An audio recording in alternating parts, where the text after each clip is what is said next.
میں ٹیکنیکل اصطلاحات استعمال نہیں کرتا، صرف اتنا بتانا چاہتا ہوں، جب میرے آقا کا میلاد ہوا، سیدہ آمنہ فرماتی ہیں نور کی شعائیں نکلی، کیا اثر ہوا؟ کہا میں مکے میں تھی اور مکے سے میں نے شام کے محلات دیکھ لیے۔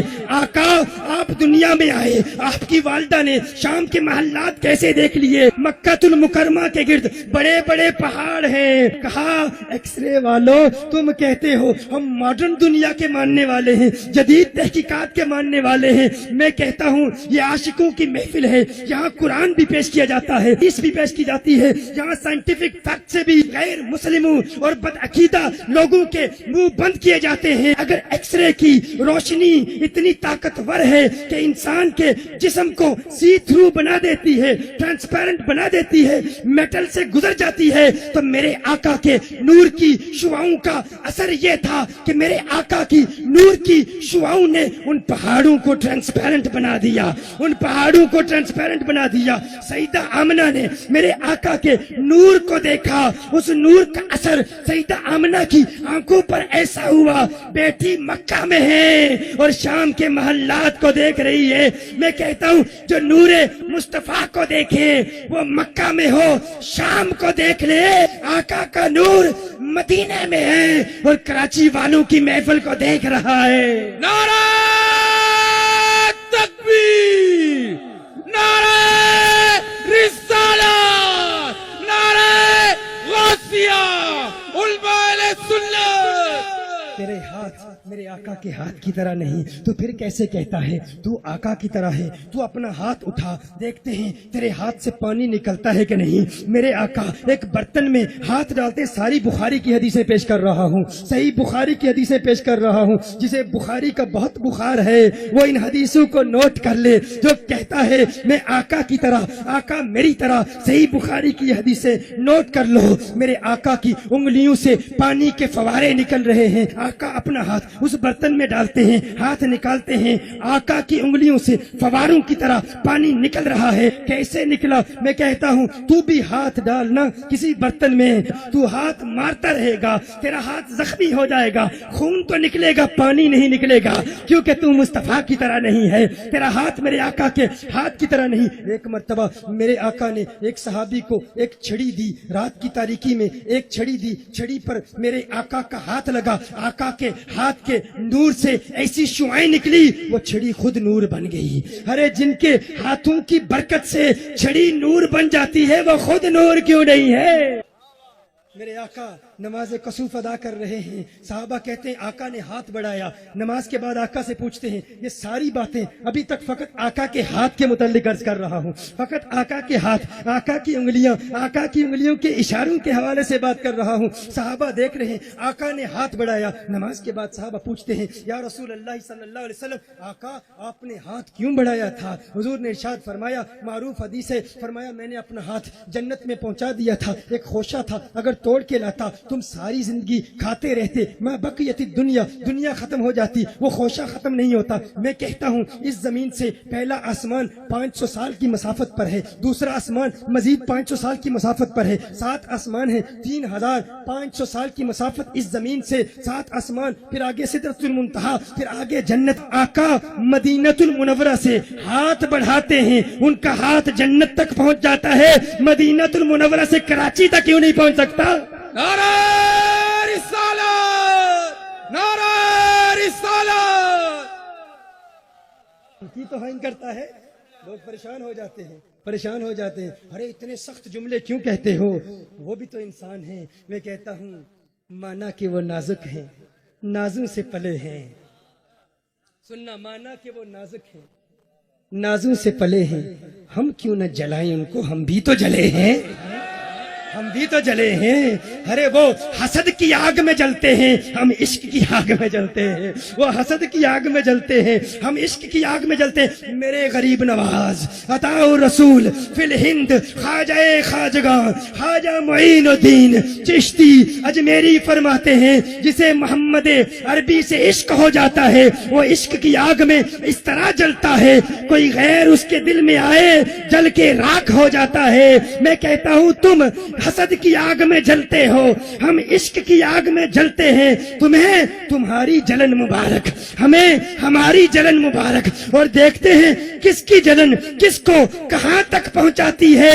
رب کعبہ کی قسم، تمہارے حسد کی جلن تمہیں جہنم تک پہنچائے گی، ہمارے عشق کی جلن ہمیں جنت تک پہنچائے گی، کیونکہ ہم رسول اللہ کے، جنت رسول اللہ کی۔ نعرہ رسالت، نعرہ تیرے ہاتھ ان کے ہاتھوں کی طرح نہیں، ان کے پاؤں کو دیکھ لے، اپنے پاؤں کو دیکھ لے۔ تو پرواز کرنا چاہے تو تجھے ایئرپورٹ کے چکر لگانے پڑتے ہیں، ٹکٹ خریدنا پڑتا ہے۔ میرے آقا پرواز کریں، وہ پاؤں اٹھائیں، پاؤں اٹھائیں۔ تو ذرا پاؤں اٹھا کے دیکھ، پاؤں اٹھا، زمین کی گریوٹی۔ مجھے کہا گیا تھا سینکڑوں نوجوان کالجز اور یونیورسٹیز سے آئیں گے، ان کے بڑے اشکال ہیں، ایک دو سوال بھی پوچھ چکے ہیں۔ گریوٹی کو جانتے ہو گریوٹی کیا ہے؟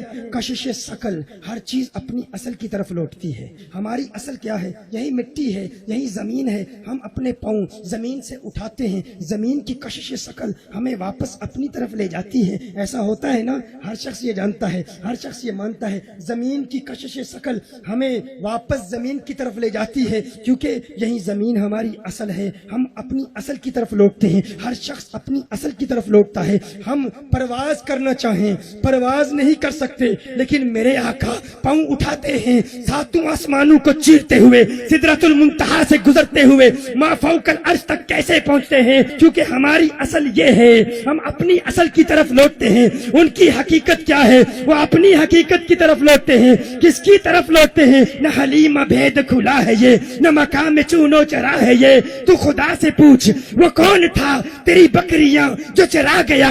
تو پوچھتا ہے وہ کون ہے، کہاں سے آئے، کدھر گئے؟ تجھے سمجھ نہیں آئی؟ بریلی کا کلندر سمجھاتا ہے وہی ہے اول، وہی ہے آخر، وہی ہے ظاہر، وہی ہے باطن، اسی کے جلوے، اسی سے ملنے، اسی سے اس کی طرف گئے تھے، اسی کے جلوے، اسی سے ملنے۔ تیرے ہاتھ ان کے ہاتھوں کی طرح نہیں، تیرے پاؤں ان کے پاؤں کی طرح نہیں۔